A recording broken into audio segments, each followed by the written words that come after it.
Okay, so what's come next before the end of the conference today? We have the plenary discussions. So we have 3 panel members here. They are going to talk about the support for diaspora social workers from the trade unions and different associations. So on the panel we have Dr. David Jones. Well, I'm trying to put the introduction together. I really struggle because the list is very, very long, so I try to make sure. So David has very extensive national and international experience as a social worker, manager and policy analyst, specializing in social and health services and in children's services. He has been involved for over 30 years in development and implementation of national and international policies on social work. As we all know, he held key positions such as just two examples here, the General Secretary of the British Diaspora, and he was also the former president of the International Association of Social Work. We have David here, and we have another panel member here, Colvin Gallagher.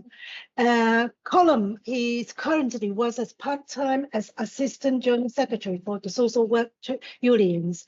And in this capacity, he is determined to support and improve working conditions for social workers. He was inspired to become a social worker because of his experience of child protection work while he was working in a voluntary organization. So we have columns here. Lastly, we have Trisha Boorer, the Director of Operation of Skill for Care. So we have 3 panel members here. So I hand over to Tran for your discussion.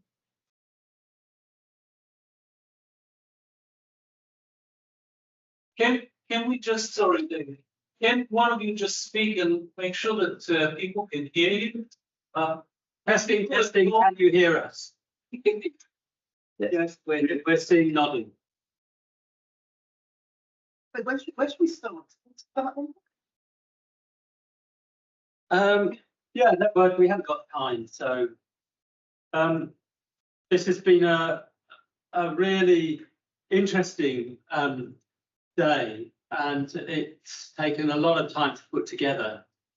As a white person observing, but also participating, that has also obviously had its challenges and is painful. I suppose one of the first things I have is that the poor treatment of diaspora social workers, in my view, actually reflects the poor management of many, but not all, public services. The very few of you who were in here in the previous session, most of you went next door, but what you missed was an NHS trust talking about how to do it properly and well and with commitment and with respect for all of its employees. And I know from being an inspector when I was in Ofsted and in the Audit Commission that there are some local authorities who also achieve that and can do it really well.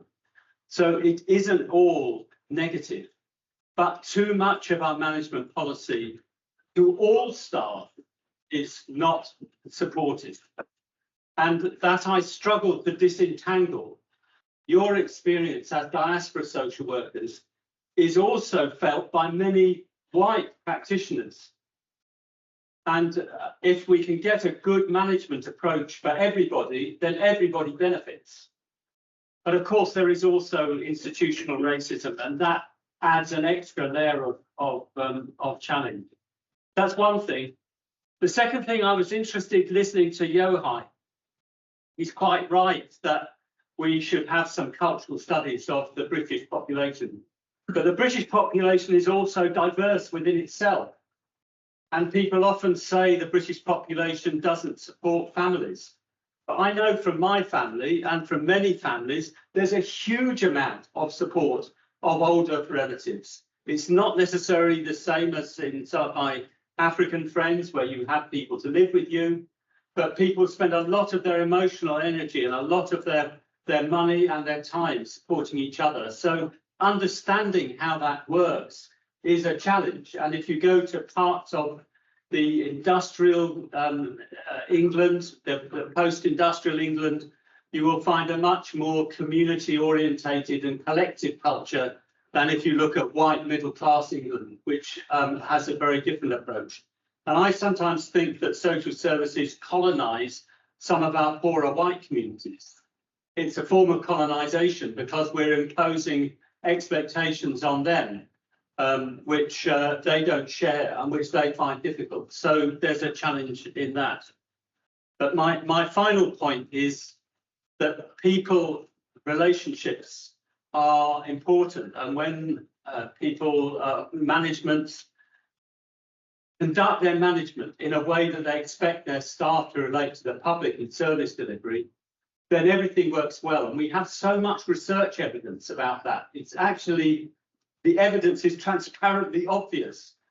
If you behave in a humanitarian way, then your whole organisation works better, and the service users respond, and the staff feel better, which we were hearing about. 97% retention rate in that NHS trust of overseas staff because they're treated in a humanitarian way. And I don't know why it's so difficult for organisations, this is my last point, for organisations that are about the values of public service and respecting each other, why it is so difficult for our managers to understand that applying those same values in management gets you the best results. And I published about it and I've written about it. And so anybody who's listening, that's the key thing for all staff, how you relate. And that people say, well, that's soft and that's just letting people get away with it. Absolutely not. If you care about people, you will challenge bad behaviour because you know that bad behaviour is corrupting of the whole organisation. You have to deal with poor performance. It's not about being soft. It's actually about being tough. But it's also about being loving and it's about being respectful. And we know that the organisations that run in that way are the best for everybody. And I was pleased that the NHFT, the North Hampshire Healthcare Foundation Trust, who we're talking today, is recognised nationally in the NHS as being a trust that does operate in that way. It has its problems, there are difficulties, but it is recognised and it provides good quality and economic care. It's all good if you do that well. So those are some of my my thoughts, but also pain that we live in such difficult times. Thank you, David. I think what you were describing is around compassionate leadership and having a humanistic approach. So earlier today, I spoke about I touched on the leadership review that was carried out last year, the leadership review of health and social care. And that talks about there needs to be a change in culture within health organisations and social care organisations, local authorities. And it is just that, it's about compassionate leadership, leading with kindness and that relational approach. And Nwoye talked about people having to hit the ground running. As soon as they arrive, they have full caseloads and they've just got to get on with it. And the infrastructure isn't there, the support isn't there to foster that sense of belonging from the start. And the leadership review also says that. So we're about to launch any day now, April, a national induction framework, which is part of the leadership review. And the induction framework is an online resource and it's free and it can be used on your mobile phone, on your laptop, any means.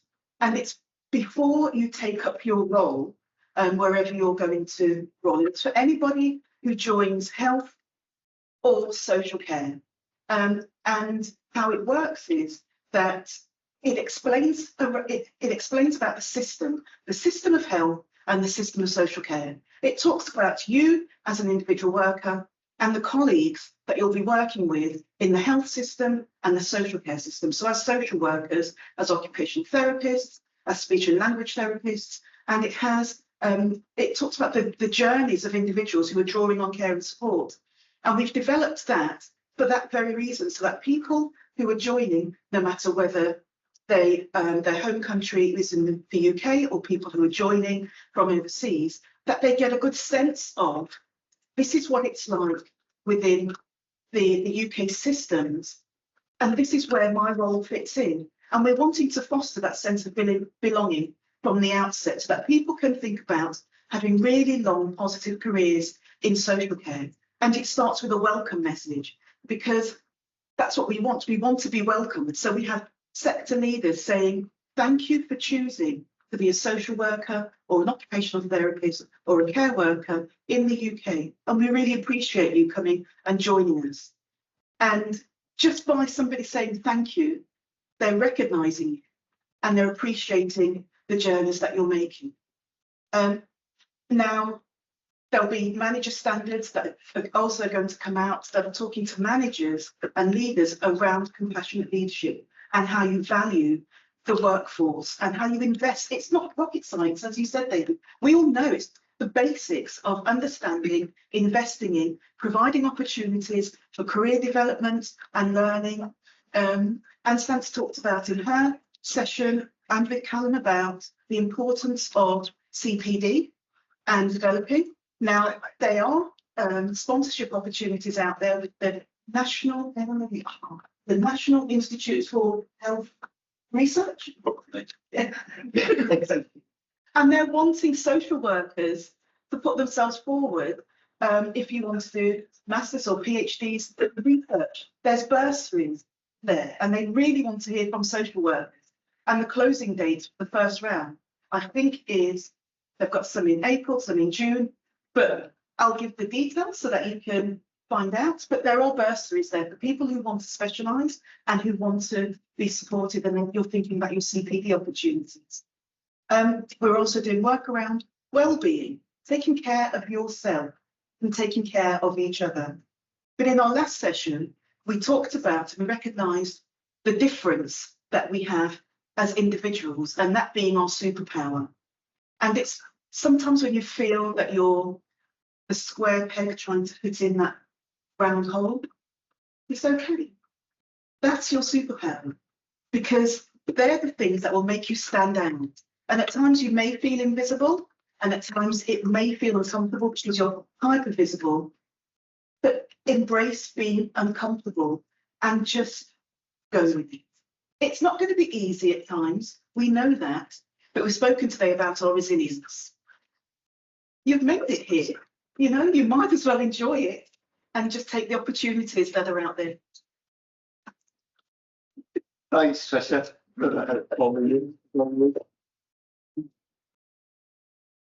Oh, again, I had something prepared, but based on everything that we've listened to and heard and shared today, I feel that I need to say something else. But I do want to reinforce again the rights that we have as workers in the UK, that those are enshrined in legislation.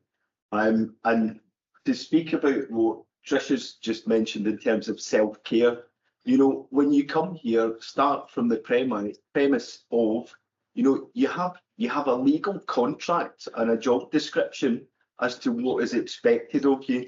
And I know that culturally, social workers united, regardless of where you come from, all do their job because they feel passionate about it and they care about the people who need support and who sometimes need protection in society. And I think that whole hit the ground running thing, you know, that is something that's wrong with social work in the UK. I don't know, maybe it's wrong elsewhere as well, but the pressure that's put on people immediately from qualifying or from relocating here, you know, having very full caseloads where it's impossible to balance. It's impossible to balance your statutory duties as well as balance your own well-being needs and your family life. And, you know, we're looking after other people's children and other older adults, and sometimes we're not looking after our own. And I'm not saying that we're neglecting our children. I'm not accusing any social worker of that. But we prioritise our work a lot of the time. And actually, you know, you'll have a job description and a statutory, you know, you've got a legal contract that says you're only expected to work 37 hours a week. But we know that most social workers are doing an extra 20 hours. We heard from Mira earlier saying she was doing 80-hour weeks, you know, and because she loved what she was doing. And actually, you know, I'm sure, you know, she's made a huge difference along with many, many other people in this room. but you do need to look after yourself and don't push yourself to the point of burnout. And if you do have problems at work, find somebody to speak to in confidence if you're not able to address it directly with that person there and then. You know, go and speak to somebody who you feel you can trust, who you think will support you. And if you're not listened to, then maybe you then need to go and take some advice from a trade union official and consider the formal processes that are available to you. But don't just feel that you will be that you're in a vulnerable position. You have rights, you know, and actually if somebody is not respecting those rights, then you can take out a formal grievance. You can be supported by your trade union. You don't need to wait for a manager or somebody else to you know, subject you to adversarial processes or, you know, employment processes where your fitness to practice is being concerned, where your capabilities being questioned. You know, don't wait for that to happen. Start talking about it. And I really would like to see more safe spaces. I think somebody brought that up earlier about the need for safe spaces. And actually, we do need to be talking about racism in social work because it does exist and it's not acceptable. You know, we're all bound by the same professional values, which are, you know, we're here to uphold human rights. Alan, I think I'm seeing people saying we've got to wrap up. Sorry. Sorry for stopping you again now. I know. No, Can I just finish by saying that I think one thing that we haven't answered, and the SIG will take it away, I think, I'm on the steering group, is that we talked about challenge and Mira talked about it earlier, but it's really difficult. And I know there are people in this room who have spoken up and who've suffered as a result of it. So let's not underestimate how difficult it is. Yeah. And I agree with Alan. Not easy, but we need safe spaces for people to do that. Having safe spaces and having a trade union and a professional association to support you, but finding strategies to give expression to deep feelings is really difficult. And I wouldn't want to walk out of the room underestimating the personal challenge that many people carry as a result of that. And it's something we need to come back to. Okay, thank you. Thank you. Well, what a day. Priya, I think you'd agree with me that we've achieved all our aims, haven't we? Yes, we have. And thank you. I'm going to allow you to thank. Yeah. Okay, well, it's up to us to, as co-chairs of the SIG, to express our gratitude, really, deep, deep gratitude to all our wonderful speakers, panelists and participants today. And those that are following us online, we understand that it can be very difficult. A special mention, of course, to the chief social workers, representatives in Scotland, Wales and England. That's Iona, Colvin, Albert Heaney and Jason Brandon. Their messages have been really inspiring and helped us to launch our programme, but particularly mention to Tricia Pereira. Yes. Tricia, I know I'm ad-libbing here, but I have to say, Tricia came forward at the very instant, you know, when she heard that we were having a conference. And you can see today the passion, the commitment, the professionalism, the dedication that you have to not only social work, but health and social care is amazing. It's outstanding. I think it deserves another. Thank you. The things that came out really is the affirmation and building bridges.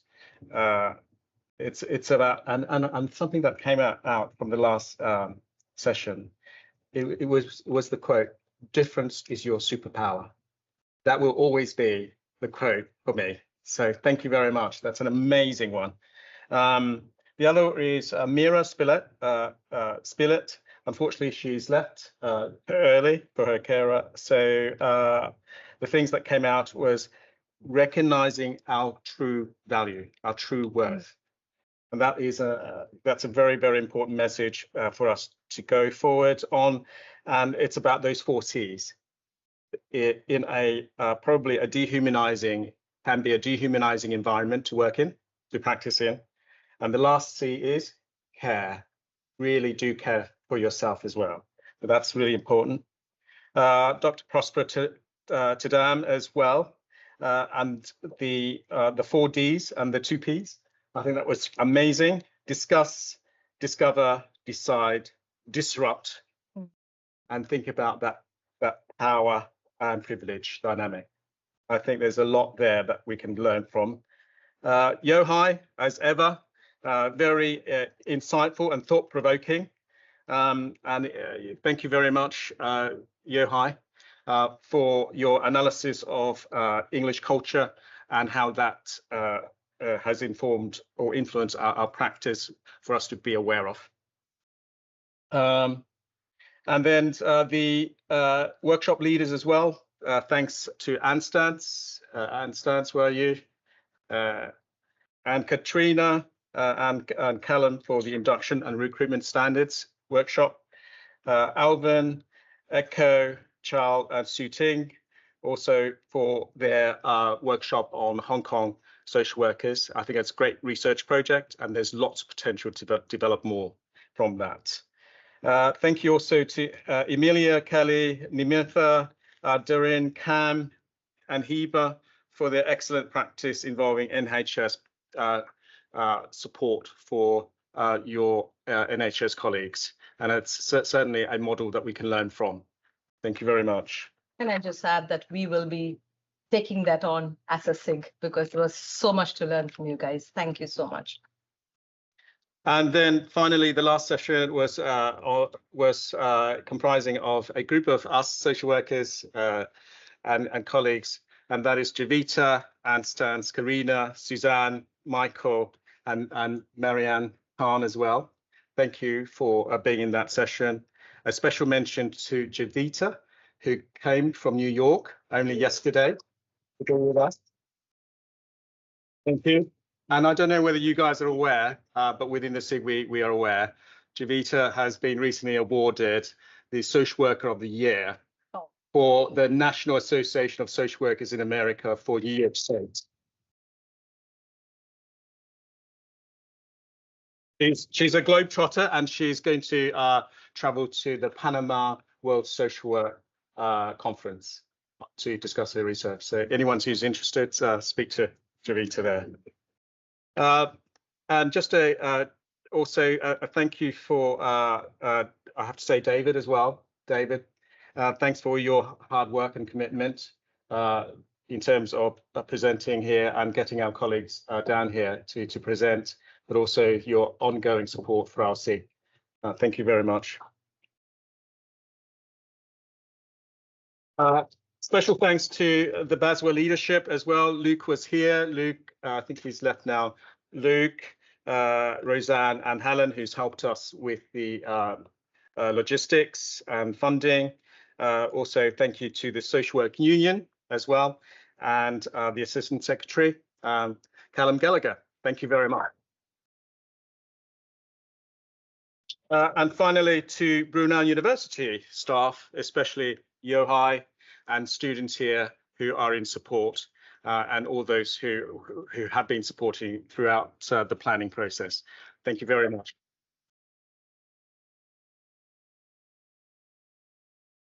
Okay, that brings us to the last bit of it. I just also want to thank UKMSW for representing. It's a social work association, an Indian association. There were other associations who were supposed to join. I don't know whether they're here online. So I just want to acknowledge GASWA and the other associations who support social workers. And we need that. We need that. So thank you for all who are online or present here. But above all, I want to thank our committee, who has relentlessly worked month after month, week after week. I think the last 1 month we've been regularly meeting on a weekly basis. So I have to mention, or quickly mention the names. I want to thank the program coordinators, Sue and Echo. Thank you for the brilliant work you all did today, for the program coordination, for all that you all introduced and the nitty-gritties you all went through. Thank you for that. A big thanks to Michael, and Katrina, who did a lot of PR work, public relations. They did a lot of work on social media regularly. I don't know where all they put, everywhere they have, and they chased us for videos. Thank you for that. Thank you for the banners. Thank you for chasing us up. And I don't think I had to tell Michael, can I take a photo of yours? Because he's been taking pictures of everyone except his, and Karina too. Yeah, so thank you to both of you. Thank you so much. Thank you to Heidi for the detailed budget that you put for us, and for the wonderful lunch we got today. We're lucky to have that lunch. So thank you for that. A big thank you to Yohai, who's been running around like a headless chicken and he's done, I think he's done the steps for this week and this 2 weeks, I think. He's lost more weight, guys, today. I'm a little bit worried about him. We're getting worried. And thank you to Anstans and Katrina for the workshop, and the continued support they've given us. Thank you to Katrina, who's from US, logged in and who's with us and who's been so actively involved. A special thanks, and for Anstan and Callum to take the leadership on that induction. I also want to thank Omar, who's not here. I want to thank Irene, Dorina, Jonita for coming, David Jones for being, he's part of our group, but not part of our group. So he's always there. He's our advisor and our head. And so we want to thank you for that. Thank you for my lovely co-chair who puts up with me with all the nitty-gritties that we go through. So thank you, guys. We would have never been able to do this without all of you supporting us. Thank you so much. While we bring this to a close as we part ways, let's not let the fire we've ignited fade. Let's keep pushing forward, advocating relentlessly for better support, recognition, and opportunities for diaspora social workers. With grit and determination, we can become the architects of real lasting change. We have exemplars sitting in front of us, and we would really want to follow that. Thank you from the depths of our heart for your unwavering presence and dedication. Let's keep standing shoulder to shoulder, unshed in our quest for a social work landscape that is truly inclusive and equitable to all. Before I end, I just want to say, in the immortal words of Robert Kennedy, few will have the greatness to bend history itself, but each of us can work to change a small portion of events. Those ripples will build a current which can sweep down the mightiest wall of oppression and resistance. So thank you all, and safe travel.